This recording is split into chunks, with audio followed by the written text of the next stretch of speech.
Hello guys, welcome to my YouTube channel.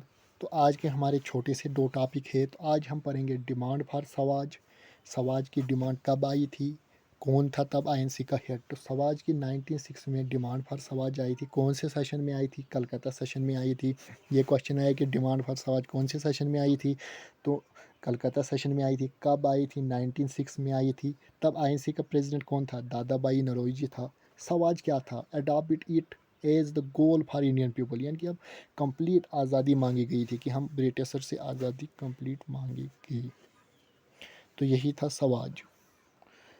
फिर है हमारा आज का नेक्स्ट टॉपिक सूरत सिपिल्ट। सूरत सिपिल्ट क्या है? सूरत आईएनसी की मीटिंग होती है सूरत में 1907 में। तब आईएनसी का प्रेसिडेंट कौन होता है? रास बिहारी घोष। ये एग्जाम में अक्सर पूछा जाता है, यहाँ से क्वेश्चन। जेकेएसएसबी का फेवरेट टॉपिक है ये।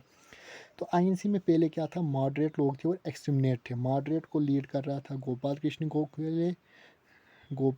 गोखले एंड रासबिहारी घोष, और एक्सटर्मिनेट को लीड कर रहा था लाल बाल पाल। ये दोनों पहले आईएनसी के बीच में ही थे, यानी कि आईएनसी के साथ ही थे दोनों पहले। बाद में इनमें कन्फ्लिक्ट हुआ। मॉडरेट जो थे ये कहते थे कि हम आसानी नॉन वायलेंस तरीके से प्रदर्शन करेंगे और ब्रिटिशर से अपनी बात मनवाएंगे।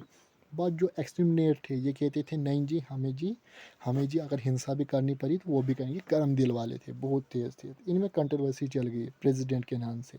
क्या प्रेसिडेंट एक्सटर्मिनेट कहने लगे कि लाला लाजपत राय, लाल बाल पाल, यही हम ही तीन बनेंगे प्रेसिडेंट। मॉडरेट कहने लगी रास बिहारी घोष बनेंगे प्रेसिडेंट आईएनसी के, मगर रास बिहारी घोष ऑलरेडी अपॉइंटेड थे। तो इनमें कन्फ्लिक्ट हो गई प्रेसिडेंट के नाम पे। तो इन पर मासिव अटैक भी होते थे। ब्रिटिशर उसलाते थे मॉडरेट को, एक्सटर्मिनेट ऐसे है, एक्सटर्मिनेट वैसे है। तो एक्सटर्मिनेट को इनको अलग हो गया था। तो सूरत सिपिल्ड में क्या हुआ? मॉडरेट और एक्सटर्मिनेट अलग हो गए आईएनसी से। पहले ये दोनों एक ही थे। तो आपको आई होप अच्छे से ये समझ आया होगा। जो समझ नहीं आया होगा आप मुझे कमेंट कर सकते हो और एक एक टॉपिक आपको मैं इसका बता दूंगा। तो क्या था सूरत सिपिल्ड? इसमें मॉडरेट और आईएनसी से अलग हो गए थे। मॉडरेट और एक्सट्रीमिस्ट अलग हुए। पहले आईएनसी के बीच में, फिर अलग हो गए। क्यों हुए? क्योंकि मॉडरेट कहने लगे हमारा प्रेसिडेंट बनेगा, एक्सट्रीमिस्ट कहने लगे हमारा प्रेसिडेंट बने। आई होप आपको मेरी वीडियो समझ आई होगी। चैनल को शेयर एंड सब्सक्राइब जरूर कीजिए।